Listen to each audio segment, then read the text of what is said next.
நண்பர்களே, இன்னைக்கு என் தோட்டத்துக்கு 2 விருந்தாளிங்க, அதாவது புது வரவு வந்திருக்காங்க. அதாவது வாட்டர் கேனில் பார்த்தீங்கன்னா, வாட்டர் கேனை நான் கட் பண்ணி மேலே இருக்க பார்ட்ஸில் மண் போட்டு கீழே இருக்க பார்ட்ஸில் தண்ணி ஊற்றி நடுவில் நூல் போட்டு அந்த மாரி 2 வச்சுருக்கேன். 2 வாட்டர் கேனில். இதில் வந்து நான் பார்த்தீங்கன்னா யூடியூப்பில் பார்த்தேன், புதினா தான் வளர்த்தாங்க. நான் புதினாவை வந்து இந்த மாதிரி டப்பாவில் வச்சதுனால இது கொஞ்சம் அறுவடை பண்ணும்போது இந்தமாரி வச்சுக்கலாம் அப்படின்னு நான் யோசிச்சுட்டு, என்கிட்ட ஆரஞ்சு விதை இருந்துச்சு.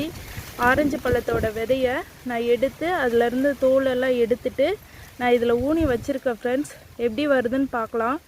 வந்தோடனே நான் உங்களுக்கு ஷார்ட்ஸ் பண்ணி போடுறேன். இந்தமாரி ட்ரிக் நீங்களும் ஃபாலோ பண்ணுங்கள். ஈஸியாக தான் இருந்துச்சு. 10 நிமிஷத்துலேயே அந்த வாட்டர் கேனை 2ஐயும் நான் கட் பண்ணி நடுவில் நெருப்பை வச்சு அந்த ஓட்டையை போட்டு நூல் விட்டுட்டு இந்தமாரி மண் மேலே போட்டுட்டேன். பிடிச்சிருந்தால் லைக் பண்ணுங்கள், ஷேர் பண்ணுங்கள் அண்ட் சப்ஸ்கிரைப் பண்ணுங்கள். நன்றி ஃப்ரெண்ட்ஸ்.